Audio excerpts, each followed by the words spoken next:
Hello, everyone, and welcome to Elijah of the Talmud, a Rabbinic Reconstruction with Rabbi David Silber, the Dean of Drisha.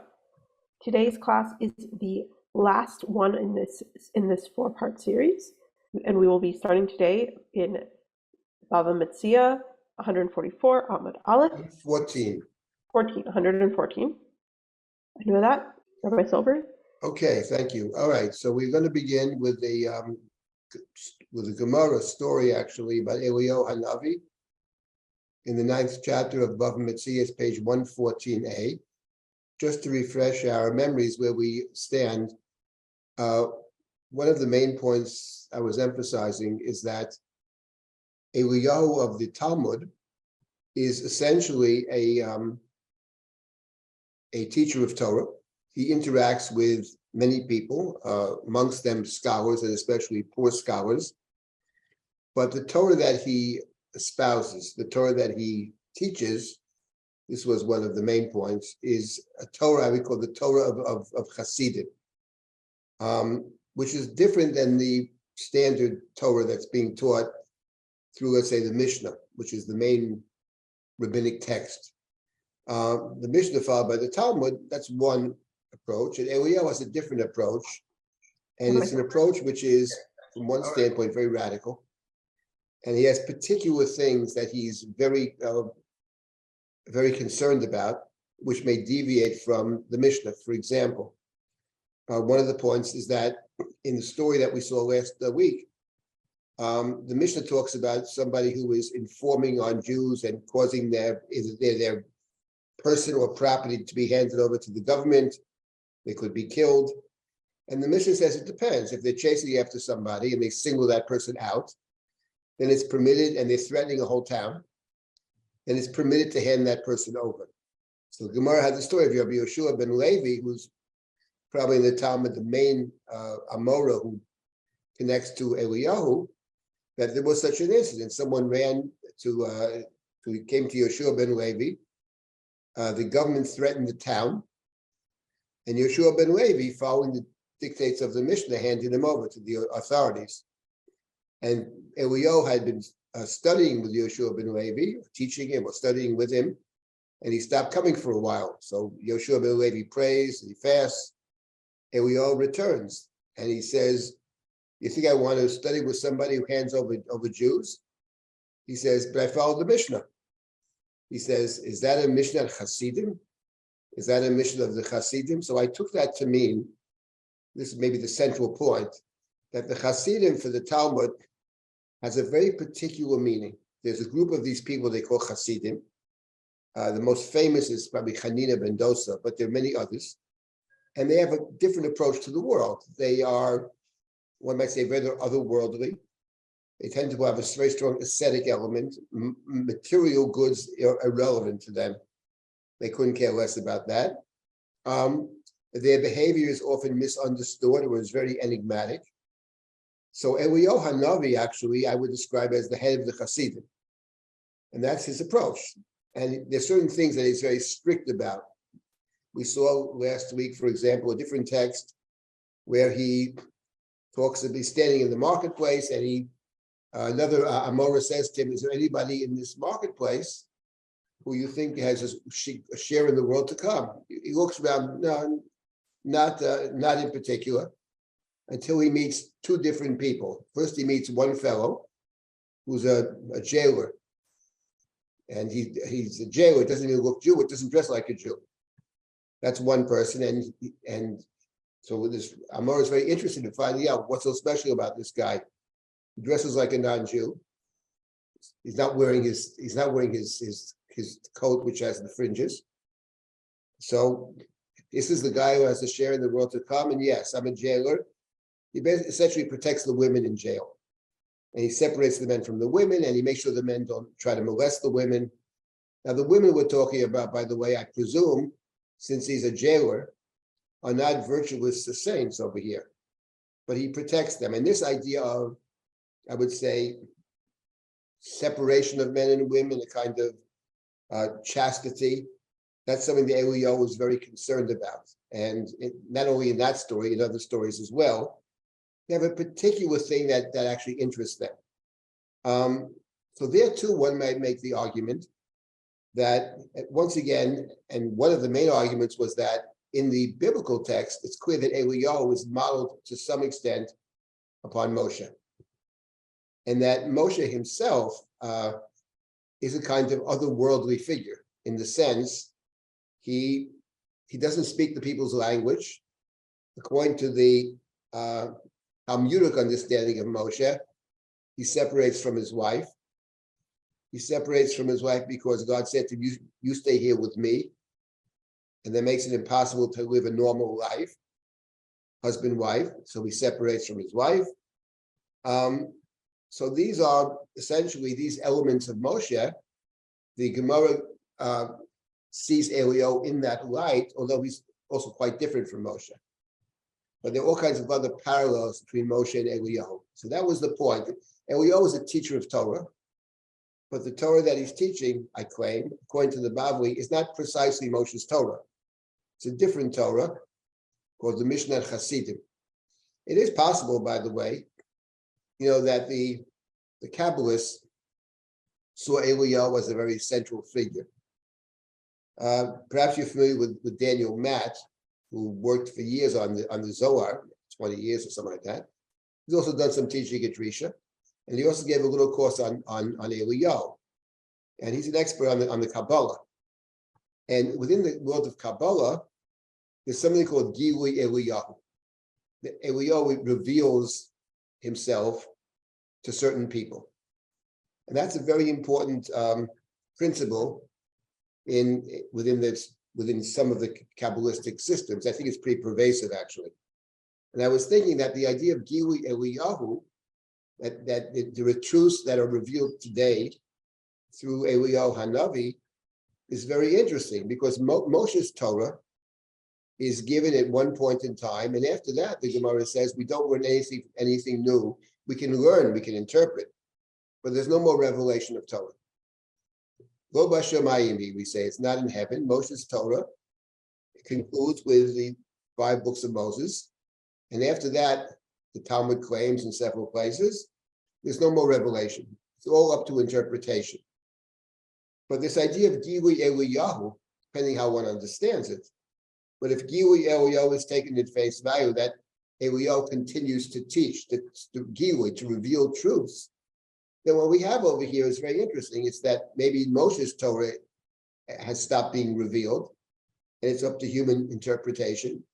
But maybe the stand-in for Moshe, which is Eliyahu, maybe his Torah, that continues. Now, the Gemara identifies Eliyahu with what we would call Torah Shabbat Peh. But the Kabbalists who speak of Gilui Eliyahu, some kind of revelation, I think, at least we take it at face value, go well beyond that. That in a sense, Moshe continues to speak, not himself, but through the surrogate who is not Moshe, but also to some extent is Moshe. Anyway, that is a lot of what we had discussed till this point.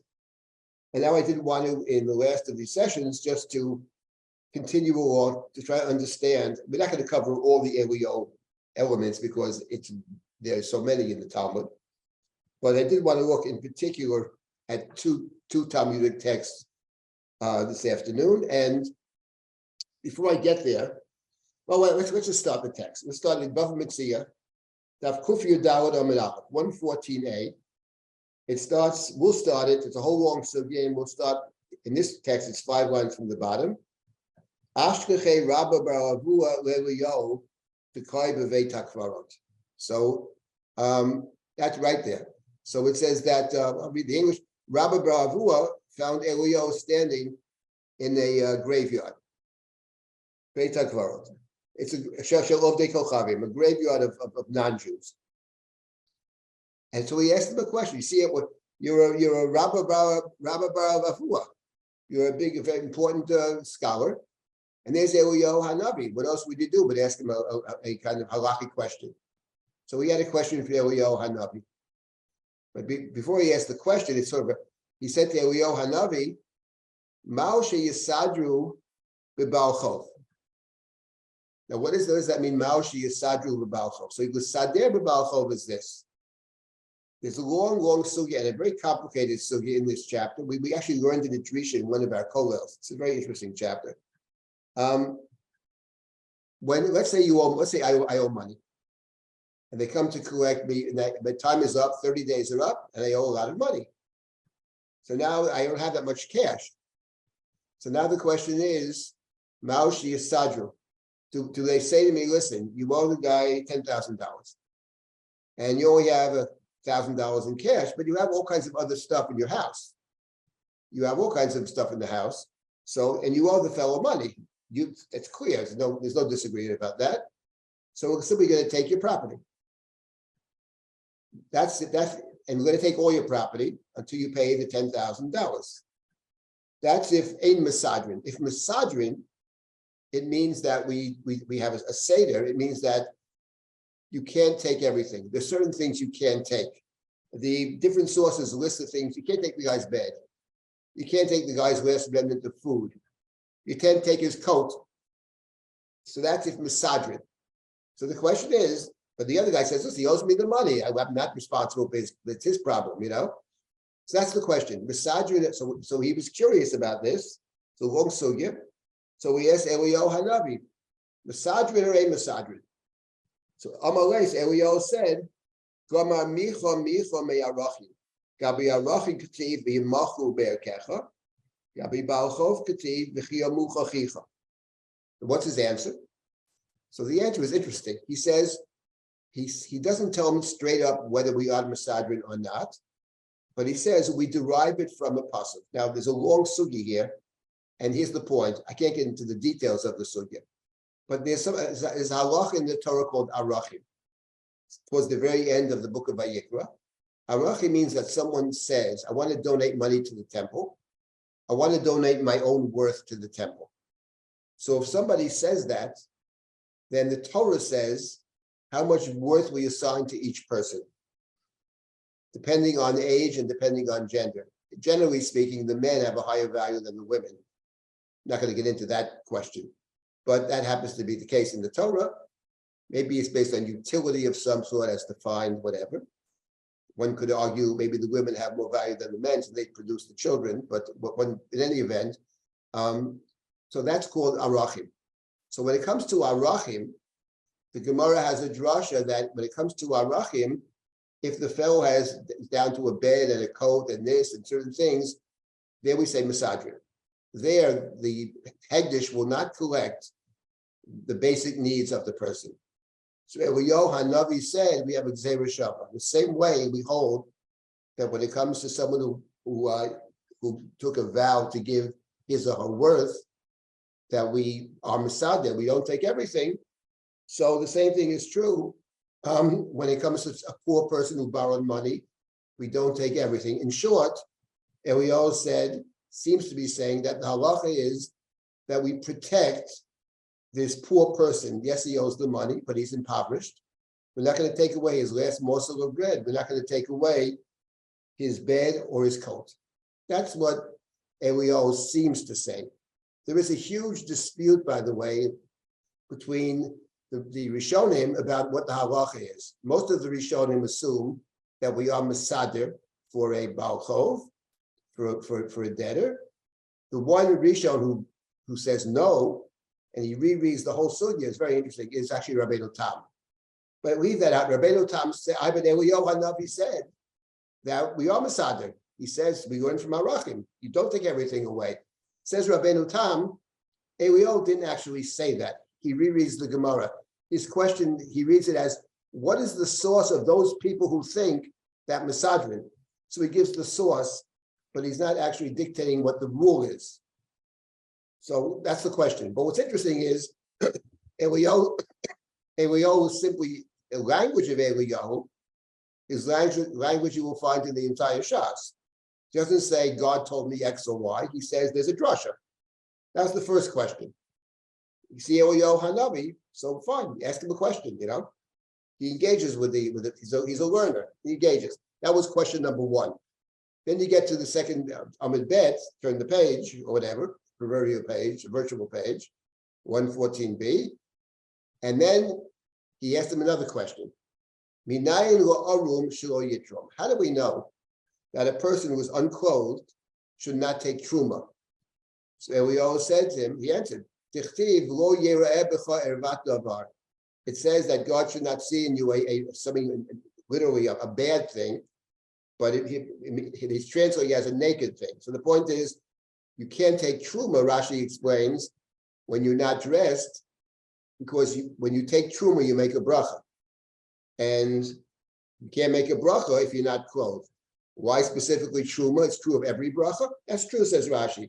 But they chose the first Mishnah in Truma. Mishnah Aleph talks about whatever. Talks about one who's not clothed. Fine. So those are two questions he asked Eliyahu Hanavi. Then this Rabbah says to Eliyahu Hanavi, Amalei, Rav Kohen Umar, are you not a Kohen? Aren't you a Kohen, Eliyahu? If you're a Kohen, my time of Koimar b'veit hakvarot. Why are you standing in a cemetery with all the dead bodies around? Not just dead bodies, but also graves. The graves are also a matame, typically. So therefore, how could you be in the cemetery? So Eliyahu says to him, Amalei, lo matni mar tarot. Haven't you learned in the Mishnayot of tarot, of laws of ritual purity and impurity? You haven't learned them? It's explicit. Rabbi Shimon Tanya. It says in the Mishnah, Rabbi Shimon ben Yochai Omer,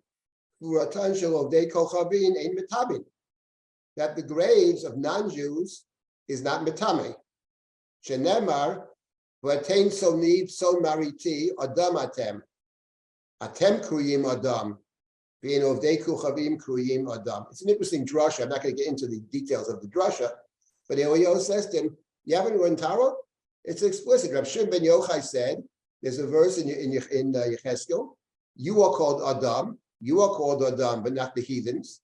And therefore, your graves are cause ritual impurity, but not the graves of the Yodei Kochavim. That doesn't matter we can discuss that some other day separately. By the way, when he says it's not metame, he doesn't mean if you touch it. It is metame. He means if you stand over it. If you're in the same place, it's called an ohel. And what's interesting is, Tosfos points out that Tosfos claims we don't follow that decision. That's Rav Shimon Yochai's view. But the other Tana disagrees. Doesn't matter. Fine. So this is the first half of the story. Fine. So there were three questions over here, as it were. One was a kind of shock. He's shocked. What are you doing in the cemetery? He says, I don't understand. Don't you learn Tarot? Well, haven't you learned? What's with you? Rabbi Baravua, come on. The first two questions were about Masajin Lubalcho, and can someone make a blessing or take truma when one is not clothed? Fine. Let's just finish up this little story. So, Amalei, so Rabbi said to him, you asked me why I didn't know this Mishnah in Tarot? Bi'arba'a lo metzina. B'shita metzina. What does that mean? It means in four, it means in the Mishnah there is 6 Siddharim in the Mishnah. 6. The 6 parts to the Mishnah. He says, listen, I have enough trouble learning the 4 parts, which are relevant. But the 6 parts, the other 2, Rashi claims the other 2 that were not relevant in those times were the laws of the agricultural laws, Raim, and the laws of Tumah and Tara. Have no real effect because everybody's Tameh. So even the other 4, Nezikim, Nashim, Moed, whatever, even that I have trouble, right? Kotshim, even that I have trouble with. So Eliyahu says to him, Amalei V'amai, why aren't you learning? What do you mean you can't learn? What do you mean? Amalei, so Rabbi says to him, Techityo milta, because I'm having a tough time. Tough time making a living. I can't afford it. I don't have any time. Busy working, and work is very hard. I'm poor. Dabre v'yayle l'Gan Eden. Eliyahu leads him up to Gan Eden. Amalei peshot glimcha safi shakol mehani tarfi sapa. So he said Eliyahu said, take off your coat, remove your coat, and take some of the leaves of Gan Eden. So Rabbi gathers up the leaves. he has these leaves which he puts on his coat. Fine. The Avinofik, now he's walking out of Gan Eden with Eliyahu Hanavi. Shama dik Omar, Manka Ochil Lialme, Karaba Baravua. Says, here's the angels or the other people in heaven saying, or Gan Eden saying, who was throwing away his stake in the world to come like Rabbi Baravua? In other words, the point being that if you get benefit in this world, you're getting paid or rewarded in this world, then you are forfeiting some reward in the world to come, or Gan Eden. When Rabbi hears this, Nofat Shadanu, so he shakes off the leaves. The leaves are on his coat, he shakes them off. However, Afilu Hachi, Atiegu Glime, Sachad Glimo Recha. But nonetheless, even though he shakes it out, but the scent of the leaves permeated his coat. Zavne betresa alfe dinri palginu lichat navte. So he sold the coat for 12,000 dinarim, and he distributed them among his sons-in-law, his families. That's the story. The story is, of course, fascinating story, and one has to wonder what is the connection between the second half of the story and the first half of the story. So first of all, we see Eliyahu here as one of the scholars. He doesn't say God said X or God said Y. He says this is Drash, it's Xereshava, Micha Micha from Arachim, right? He quotes a source. How do you know that one can't take truma and one is naked? He has a source, dichtiv, he has a drasha. The drasha is not about truma. The drasha is in general about not behaving or appearing to be in an unseemly state. And then the third question is, what are you doing here in the cemetery? Are you a Kohen? Which he doesn't deny being a Kohen. Now, I'll get to this Kohen business in a minute. But who is Eliyahu? Let me just state that it's a mystery. He is a person, we suddenly discover Eliyahu in chapters 17 of the book of Kings, Malachim Aleph. Eliyahu Atishbi, he's a resident of Gilad. The Torah says nothing about him, not his background, not his family, nothing. Not that God speaks to him and he makes pronouncements right away. So the first thing that's interesting over here, I think, is the following. There does seem to be something that links all the stories. Did anybody notice what it is that links all these stories? All three stories are linked. Actually, all four, I think, are linked.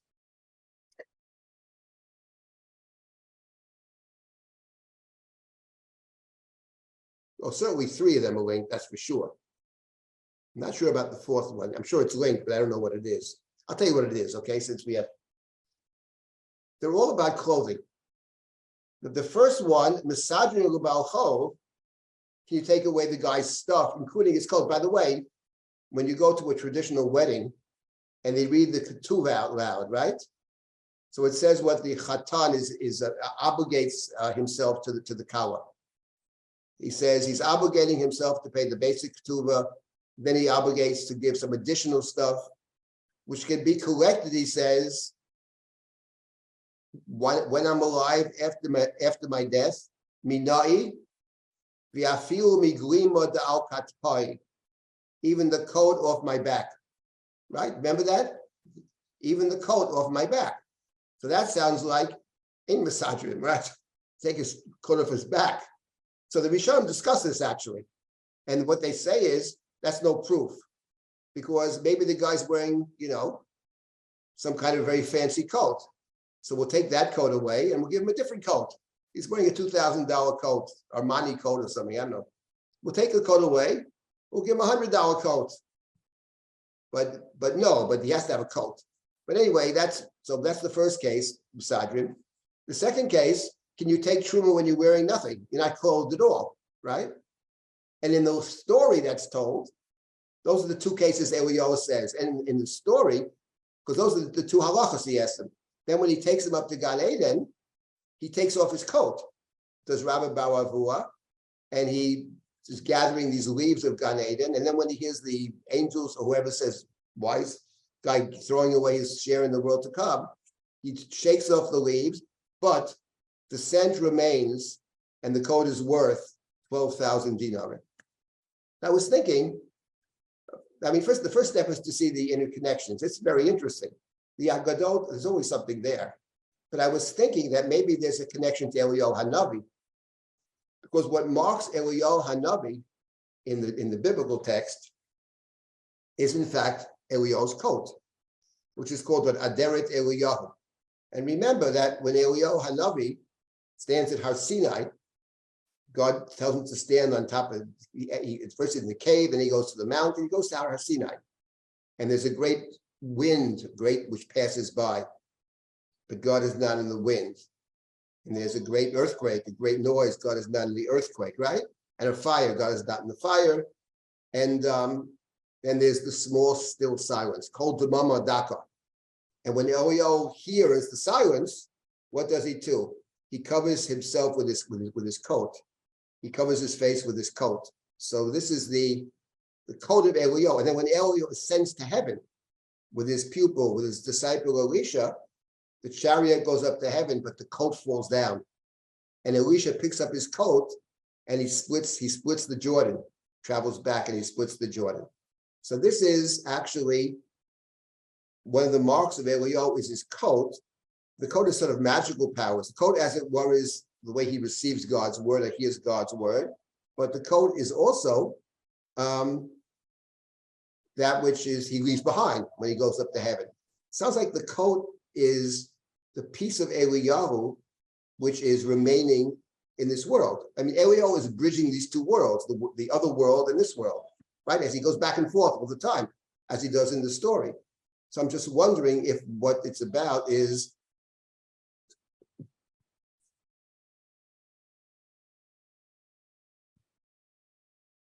if what it's about is somehow Rabbi Bar Avua, the scholar, Eliyahu's friend, is also the Gemara is trying to figure out what's the connection for Rabbi Bar Avua between this world and that world. There's a connection because as the angels say, why would he forfeit the world to come for this world? So he takes the coat off, but he shakes off the leaves, but part of that remains with him. It's a kind of Eliyahu idea that somehow you're in a different place, but there's a connection between the two worlds. We think of them as totally distinct, but for someone like Eliyahu hops between worlds, they're not distinct at all. He's moving back and forth constantly from one place to the next. In any event, the story over here is interesting from our perspective of last week, that the first thing he asks him, Ma'asha Misajim Baal Chol, which is Baal Chol means a poor person who borrows money. In the Torah, only poor people borrow money. Not like today, where you have to be rich to borrow money. In the Torah, it's a way, it's charity basically. Lending money to someone is a kind of tzedakah. And this is a person who really doesn't have any money because he has no money to pay back. So Eliyahu steps in, and the plain reading is, no, you don't. So it's the same, you see the concern of Eliyahu throughout with poor people and with poor scholars, which is the end of the story. How come you didn't learn the Mishnayos? What do you mean? Even the four I have trouble with. Why? I have no money. Let me solve that problem for you. Takes them up to Gan Eden. So that's one Gemara. And before I stop and take comments and questions, I did want to mention one other thing about Eliyahu Hanavi, which is tangential to the sugya. In the story here, in the Bava Metzia, so Rabbi says to Eliyahu, you're a Kohen, why are you in the cemetery?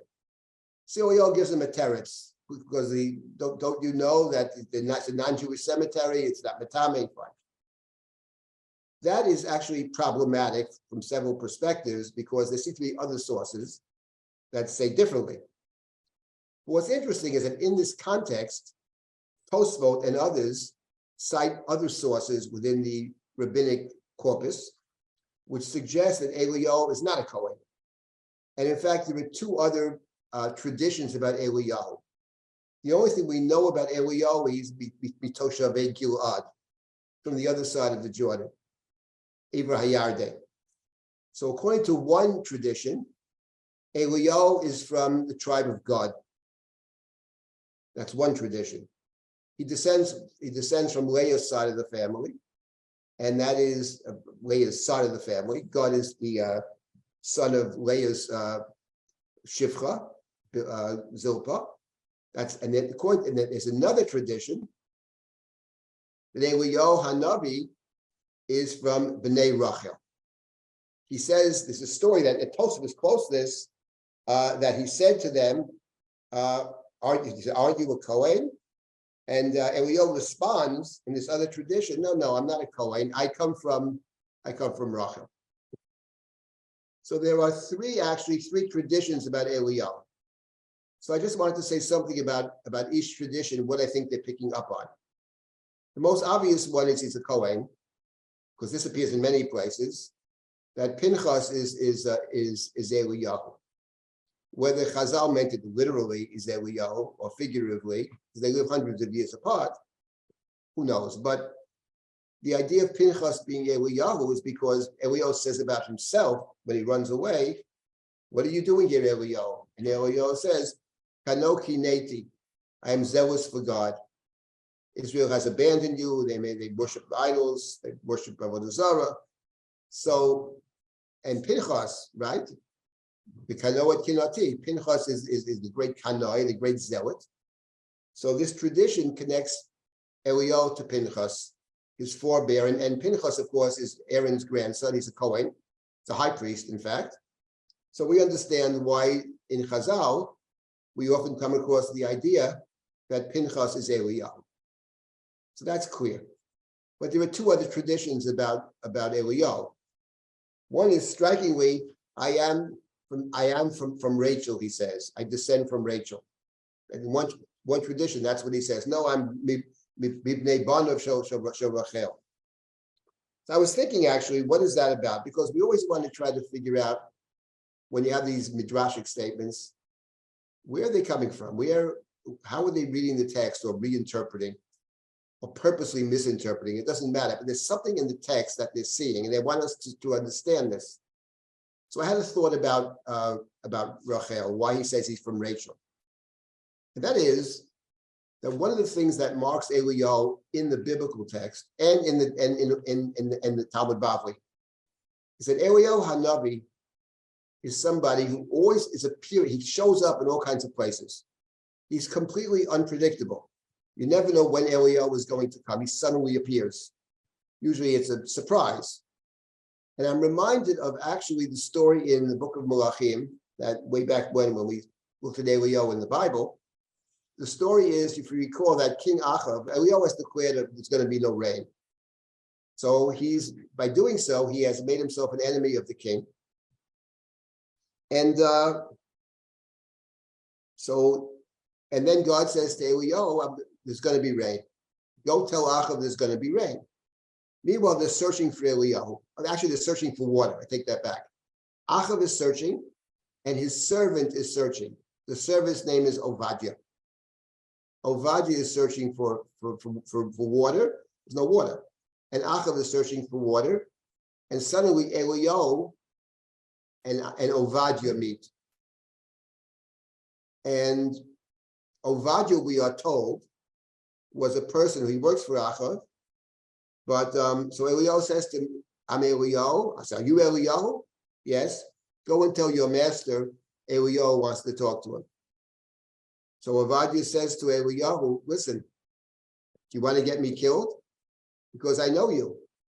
Because people say they spotted you in one place and they go there and you've disappeared. So if I go to him and say, I've seen you, and then he goes and can't find you, I'll become suspicious in his eyes or whatever, and you'll get me killed. And don't you know what a good person I am? Because when Izebel, Achav's wife, determined to kill all the prophets, I hid 100 prophets, 50 in one cave and 50 in another cave. And now you want me to go to Achav? So Eliyahu says to him, don't worry about it. I promise you, if you go to Achav, I'll show up. That's the story.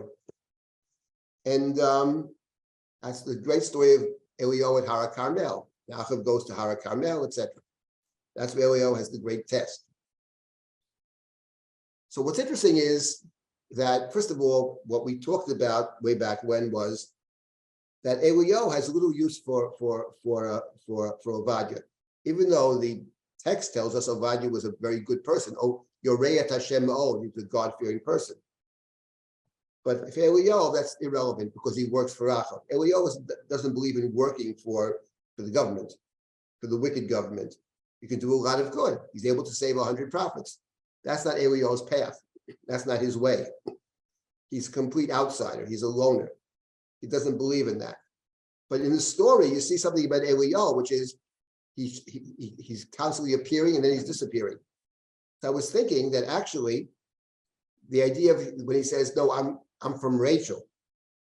And I was thinking that actually, when you think about Rachel, unlike all the other patriarchs and matriarchs who are buried in Marat HaMachpelah, when it comes to Rachel, the Torah says she dies baderech.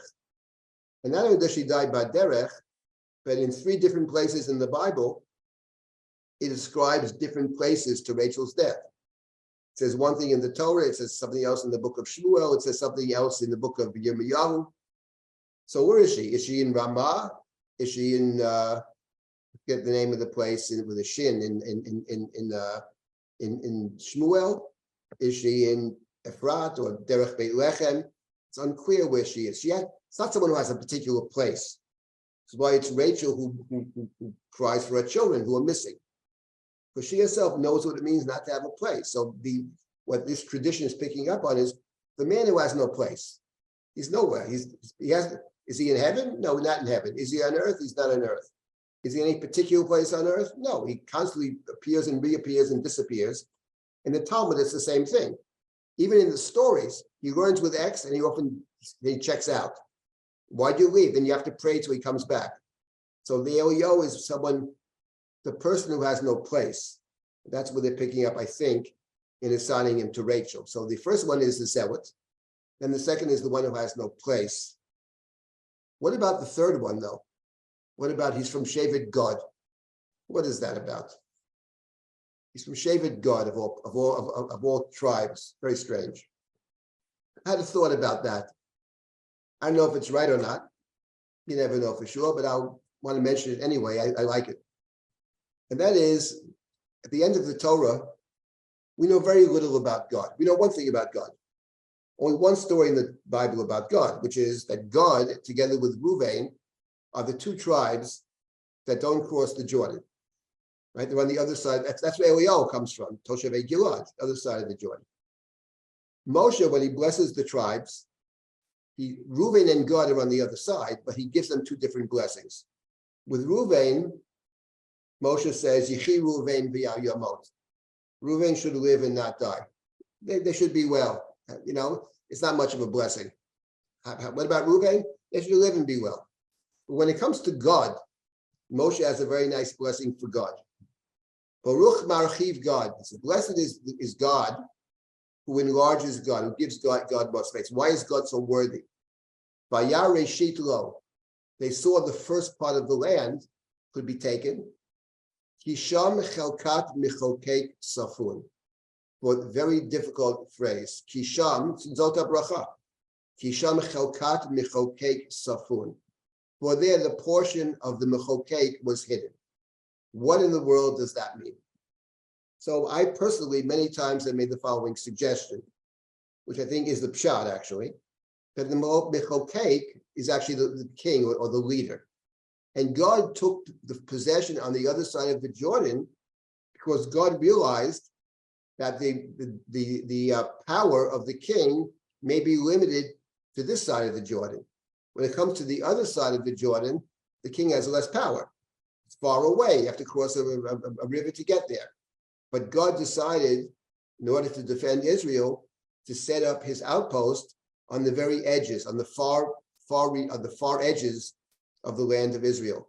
It reminds me of the early kibbutzim, actually, that was set up on the borders, actually, and they served as a buffer between potentially invading forces and the Jews living in the land of Israel. That's what I think the simple reading is. But there's a medrash. Kisham chelkat mechokek safun. For there, the portion of the mechokek, of the one who called the lawgiver, is actually safun. It's hidden or buried. And the medrash connects it to none other than Moshe. God took their portion there but God realized that Moshe is buried there.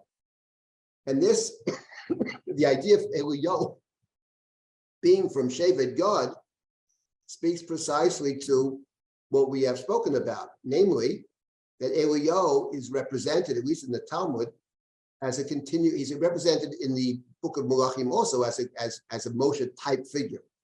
But in the Talmud, he's a Moshe type figure in the sense he continues to teach Torah, he continues to be Doresh, he assists the rabbis, and more than that, for the Talmud, he's something else, which also, and this appears in the very last Mishnah in Tractate Ediot, we referenced it last week, he's the one who's going to resolve disputes.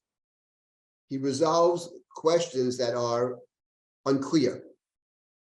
That's what the last Mishnah says. He comes to resolve disputes, to bring peace to the world, and they cite the last verses in the prophetic writings, Ve'eshiv lev avot abanim, v'lev banim al avotam. By the way, I just want to say one last point about that, and then I'll take comments and questions, then we'll conclude with the one other Gemara. And that is, when the Talmud speaks about Eliyahu making peace, I'll just tell you my take on it. Some people think he's converted from the zealot into a peacemaker. That's how it's often understood, that the rabbis reconstructed him in such a way, he's this sweet old guy who does help, helps poor people, poor scholars, etc. And he's like an Aaron type figure who tries to make peace. I think that's a misunderstanding of what the Gemara says. I don't think Gemara had that in mind at all. It can be read that way, but I don't think that's what the Gemara says. There are different ways to make peace. Aaron had one way to make peace. Aaron is a Oev Shalom and a Rodev Shalom. Two people have a quarrel. And Aaron, the way the Talmud presents it, at least in one place, Aaron would go to one fellow and say, the other guy wants to make peace with you. And he goes to the other fellow, they really want to make peace. And they find a way to get together. What Aaron represents, I would say, is two people compromising, they get together, the idea of a pshara. Because, when two people are arguing, usually each side has some truth. And the middle ground is the way for the two sides to reach some kind of agreement, some kind of accord. I don't believe that's what the Talmud has in terms of Eliyahu. So there's nothing in the stories about Eliyahu that would suggest anything remotely connected to that. Not at all. He's the same extremist he is in the parts of the story in Sefer Malachim. There, of course, he undergoes a shift. But I don't think it's about that kind of shalom. I think it's a different kind of shalom. If we disagree about something, okay? You say black and I say white, okay? So one way to solve that is to say, something, David, it's not actually black, and Chaim, it's not white. You know what it is? It's actually gray. You're both right. It's not black. It's not white either. You're both right. And the truth is somewhere in the middle. I don't think Eliyahu is a guy who's looking for the middle. There's nothing in the biblical text that suggests it. He says exactly the opposite. At Mount Carmel, what does he say to the people? You can't stand in two places. You either serve God or you serve Baal. There's no middle ground for him. It's one or the other. But the point is, we can make shalom in a different way. Chaim says black and I say white, and then Eliyahu comes, something, David? He's right. It's black. That's shalom. Oh, really? I didn't realize that. Okay. So we all agree now. We don't agree by compromise. We agree by this fellow saying, let me tell you the truth, because I know the truth, the way it really is, right? And if we come to all understand the way it really is, there'll be perfect peace, because we now understand what actually it is. And I think that is actually the one way to resolve a dispute. The way to resolve a dispute is to study something. Let's look at the facts, not what we want to be. Let's see what the facts suggest. And to the extent we can never really know 100% to get 100% accuracy in this world, but Eliyahu Hanavi can. So when he comes, he's going to bring people together. The first part of the Mishnah there says people that were kicked out of the priesthood because their families were deemed to be problematic. He's going to see if that's the case. If it's not the case, he's going to restore them because they were thrown out incorrectly. And the reverse is also true. If some were deemed to be, going to one view, okay. He can says they're not okay. The other guy says no, he doesn't do that. He only brings the ones far away. He brings them closer. But my point is, I don't think that the shalom of Eliyahu, as reflected in the Bavli, is a compromiser. I don't think he's a compromiser in the Bavli. Nothing I've seen suggests it. And he's certainly not a compromiser when it comes to the biblical text either. Now, let me stop here for a minute and take comments or questions. Then I wanted to conclude one very famous story about Eliyahu, which is found right at the beginning in Tractate Brachot. All right. There's a question that came up in chat from Ruth. Ruth says, so interesting that the, quote, smell of paradise clings to the coat, as the Midrash suggests in the deception story where Yitzchak smells the fragrance of Gan Eden in the clothing of Esav that Yaakov is wearing. It's a good point. That actually is a connection over there. Yeah, that is very true. I don't know what to make of that, but it is the case, right? I mean, I think in this case, in the story, it's like they have the Kabbalistic expression, the Rishima.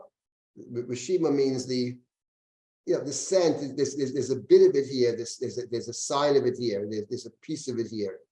That you walk in this world, and even within our world, we can see aspects of this other perfect world within our world, but we live in an imperfect world, obviously, but what they call Rishima, that's what it comes down to. And Yitzchak is able to connect to that, perhaps. Yitzchak being a kind of otherworldly of all the patriarchs, he's the most otherworldly, the sacrifice. If there's any character in the Torah who, apart from Moshe, maybe bridges the worlds, certainly in the book of Bereshit, it would be Yitzchak. He's a person, but also he was a carbon. And there's something very sacred about Yitzchak. He never leaves the land. He's a very honest person. He has very deep connections to the land and to the people around him as well. So maybe there's something more to be said about that. But thank you for that observation. What else? That's what's come up in chat so far, but I could, okay. Anybody else? Yeah, if I could, I'm intrigued by Elijah being in the Gentile cemetery. And in many ways, it's a metaphor for not in this world and not in another world, is somewhere in between. But I'm also struck by, and then from there, he gives all sorts of divrei Torah. He's neither here nor there. He's always in transit and in unexpected places. Unexpected, exactly. I was going to say unexpected places. And it's not where we usually find, a person who's giving divrei Torah or piskei halacha, but it's unusual. But I'm struck by another thing, and that is the end of Malachi, and that is Pen avo v'hikesi ha'aretz cherim. Right. I'm so struck by that.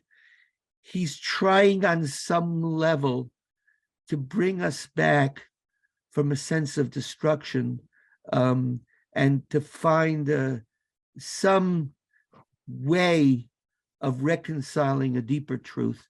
I don't know if it's an allusion to V'hikesi ha'aretz cherim, because he's trying to prevent that. Let me just speak to that very briefly. That's a very important point. And I would say the following point: that if you look at the Tanakh, you see when Eliyahu actually appears in the Bible. There's no introduction to him; he just appears out of nowhere. But the previous verses, that's Eliyahu appears in Malachim Aleph, chapter 17. If you look at the end of chapter 16, it's very striking. Chapter 16 gives us the sort of biography of Achav, terrible king. In his day, says the text, the city of Jericho was rebuilt. And the one who rebuilds the city of Jericho, his two sons died. As Yoshua had said in the book of Yoshua, that whoever rebuilds the city will suffer the loss of two children. And the point is that that's the verse that actually introduces Eliyahu Hanavi. So what does it mean to rebuild Jericho? Jericho was the beginning of the conquest of the land. If you're rebuilding Jericho, what you're doing in effect is undoing the conquest. If you undo the conquest of the land, where are you? You're back in the desert. So Eliyahu's role and Elisha's role is to keep Israel inside the land, because at that point in time, everything is unraveled. Not just that Achav is a sinner and a wicked king and Jezebel is his wife, but you've just undone the conquest. So the role of Eliyahu in the biblical text is precisely as you suggest, which is to keep us in the land, to stop the exile from happening. And the book of Kings is the book of exile. So at the end of the book, we're in exile. But what the prophets are able to do, Eliyahu and Elisha, is as long as they're around, they're able to allow us to maintain a presence in the land and stand before God, as it were. The moment Eliyahu and Elisha's pupil died, then basically a few chapters later, we're actually out. There's a lot more to be said about that, but that's a very core idea, I think, in Sefer Malachim. I did want to just conclude with one more. Debbie, you want to say something? Yeah, it just seems to me that he's like always on the cusp of doom and standing there bein hachayim v'hamavet. He just seems to be like this harbinger of fending off doom or declaring doom. And he's such an extreme character that it just strikes me as I liked your idea of that he decides whether it's black or white. He would never be the gray character in the middle. No, that's not him. It's certainly not him in the Tanakh, and I don't think it's him in the Bavli either. It's never the sense I have. He's an extremist always, actually. Right. I mean, he's an extremist with a bit of a temper, I would say. But the fact of the matter is, he sees, but I do see he sees his, and he does change to some extent in the biblical narrative. He does pray for the woman he stays with, etc. But the fact of the matter is that, I think that was his role. And I know we're all put in certain situations, and we deal with the situation. His job is to maintain us in the land. That's his job. And then they make him come to the brisses. Right. That's probably something else. That's because he had questioned Israel's adherence to the covenant. Existence, right. And continued existence. Right. The person who was an extremist, and this is another, we don't have time for this now, I simply mentioned it. People who are very extreme, sometimes think that they have the truth, and only they have the truth. There is no other truth. And Eliyahu says it's explicit. He runs up to die. He says, listen, he says, there's no one left but me. I'm the only one left. I'm the only one left, is what he says. There's only me. And I can't. So you might as well take my life because there's no point. And what God says to him essentially is, first of all, that's not the way to behave. Takes him to our Moshe didn't behave that way with the golden calf. Secondly, you're not the only one. There are other 7,000 others. And not only that, your job is to train the next one. So you go back and you find Elisha and you train Elisha, etc. Now, there's a lot more to that. And again, the time doesn't allow us to go into it, but it's actually a fascinating story because even with Elisha, Eliyahu has doubts about Elisha too. He's not sure Elisha can actually succeed him. As he's being taken up to heaven, he says, what do you want? And the answer is, I want to be your main disciple. And Eliyahu says, I'm not sure you can be. So that's what he says, if you see me ascending, then yes, if not, not. He expresses doubts as he's leaving this world. He expresses doubts about his one and only disciple who left his family, who follows him every place he goes, who won't abandon him, but he has his doubts, and that's part of the personality of the true extremist. The personality is often, I have the truth, and no one else can really fully have the truth. And so that is the Eliyahu of the Zoli of Sefer Malachim. In the Bavli, you have some of that sense as well, but not to the same extent. He does engage with people much more, but when and where, you never know. Let me just quote one more Gemara here, and before we stop. It's a big topic. We just scratched the surface of it, but it's I find Eliyahu such a fascinating character.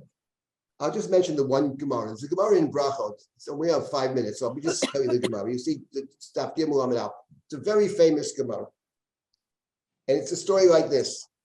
Tanya, it's exactly where it is. You got to just, Tanya Rabbi Yossi said the following. One day I was walking amongst the ruins of Jerusalem. I came into a ruin and I went inside there to pray. Eliyahu, may he be remembered for good, was guarding the door. He waited till I finished davening. After I finished, he said to me, Shalom Alecha, welcome. Rabbi. Rebbe says to me, how are you? Shalom Aleichem. Calls him Rebbe, Rabbi Yossi. Shalom Aleichem, Rabbi Umori. Rebbe, my Rebbe and my teacher, shalom to you. My son, he said, why did you enter the ruin? I said, to pray. He said to me, you should have prayed on the road. I said to him, I was afraid. Maybe someone would stop me. Someone would talk to me. He said to me, you should have prayed a short prayer, because the Mishnah has other certain circumstances to pray a shorter prayer. Scroll down. Yes, right there. He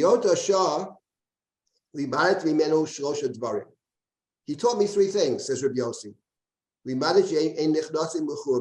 told me you shouldn't walk into a ruin. Maybe it's dangerous. And he taught me you can pray when you're walking on the road. And he taught me that when you pray on the road, you pray a short prayer. This is the Yehudah that we've encountered. He's one of the learners. He's teaching me three things. He says, Rebbe Umori. Now scroll down some more. Omar Ali, Beni. So Eliyahu said to my son, Makol Shomata, what did you hear when you went inside the ruin? What did you hear? And I said to him, I heard a divine voice which was wailing like a dove and saying, woe to me that I destroyed my house, I burnt my temple, and I exiled my children amongst the nations of the world. And Eliyahu said to me, I swear, not only once does the divine voice say this, but every day, 3 times a day. Not only that, but whenever Israel walks into Batei Knesset or Batei Medrash and they say Yehei Shmei Rabbah, God shakes God's head and says, how fortunate for the king that they praise the king in his house. Woe to the father who exiled his children. Woe to the children who are exiled from their father. It's a very, very famous story, very beautiful story. And we could spend a lot of time on the story. It has many interesting pieces to it. But I want to say one thing about the story. And that is, what is Eliyahu doing over here? So Eliyahu, on one hand, he's guarding the house, right? He's standing by the gate. He doesn't want people to walk in. Rabbi Yossi walks in. And when he walks out, he says, what are you doing there? I wanted to pray. Pray on the road. Once again, Eliyahu's always on the road, right? He's always on the road, Eliyahu, right? You pray on the road. I mean, you need a place to pray. I was afraid they'd interrupt me. So have a short prayer. It's better to have a short prayer, right? So I learned 3 things. Then he said, by the way, what did you hear inside this ruin? So he hears a divine voice saying, woe to me who destroyed my house and exiled my children, etc. So Eliyahu says, you know something? Not just one time, but every day. And not just every day once, but 3 times a day. Of course, 3 times a day is we pray 3 times a day, right? There's a kind of divine prayer over here. But my point is that Eliyahu is, once again, he stands between where God is present and with the human. He's standing on that liminal space. But I think in the story, I think what he's saying, what does it mean, what did you hear? Why does he ask him, what did you hear? And I think the point of it is, and once he tells him what he heard, then Eliyahu is very effusive. He says, not only that, let me tell you something else. And not only about the Churva, but even about the Beit Midrash and the Beit Knesset, etc. And I think what Eliyahu is doing over here is when Rabbi Yossi walks out, he wants to know, what did you hear? Did you actually hear anything? And when he understands that he heard something, that he's in a certain spiritual place where he can actually hear God crying, which is what the story is about. Then he connects to this Rabbi Yossi, calls him my son. Let me tell you more, because you're capable of hearing. And I think that's very interesting, because as I mentioned before, this is somebody, I wouldn't say he has great faith in people in general. He's not someone who sees the world, with tinted glasses. But when there are people who actually have the ability to connect to connect to the divine, to hear God's voice, to see the world as a place in which God is mourning God's world, then those are the people that Eliyahu can in fact connect to. And he connects not only teaching him 3 laws, but he tells them more about the way God operates in the world. And what he says, he ends by saying, there is no temple, but there are other ways to connect. There are other sacred spaces. There's the Beit Midrash, there's the Beit Knesset, etc. And woe that we are, from one standpoint, distant from God. On the other hand, there are ways still to make these connections, which strikes me as very Eliyahu, because he's the ultimate exile. He comes and he goes constantly. On the other hand, he brings down heaven to earth. That's the first story. Brings down the scented garments to earth. Through Eliyahu, we can appreciate. It's what the Kabbalists picked up with Gilui Eliyahu. There are still ways in this world of darkness to see some light. And I think that's what, in this very beautiful story, that's what Eliyahu represents. So I just wanted to mention this story and conclude with this story. There's a lot more about Eliyahu to be spoken of in the Talmud, and of course, beyond the Talmud, in the Midrash, etc. But to get some sense of who Eliyahu is in the Talmud. And just to conclude by saying, I think that the Talmud does reconstruct him in a certain sense. What's even more interesting is the degree to which the qualities and character of Eliyahu are still present in the Talmud too. They take a different form, but the person doesn't change that much. It's the same kind of person, same kind of mentality. Okay, so thank you very much. Is it possible to say Yes. that this is, excuse me, an interpretation of the Heshiv Levavos Albanim Lev? He's bringing God to the children and bringing the children to God. Right. And that's the meaning of the Heshiv Levavos Albanim Lev Banim Alavos. Yeah, could be so. So he's sure. I think that's certainly. That certainly is true of Eliyahu in the story, Mount Carmel. Eliyahu is trying to bring the people back to God. He makes every attempt to do that. So I think that is the way he sees his mission. That's certainly the case. Again, there's a lot more to say about this, but I'll have to stop at this point. So thank you very much. I appreciate, like to be together, and there should be many other opportunities, hopefully, to study together. Thank you. Thank you. Chag Sameach. Thank you, everyone, for joining. Thank you for everyone who's joined for this class or for this whole series. Thank you all. Hope And to we see you should again thank soon. Kayla for her great work also. Thank you. Take care, everyone.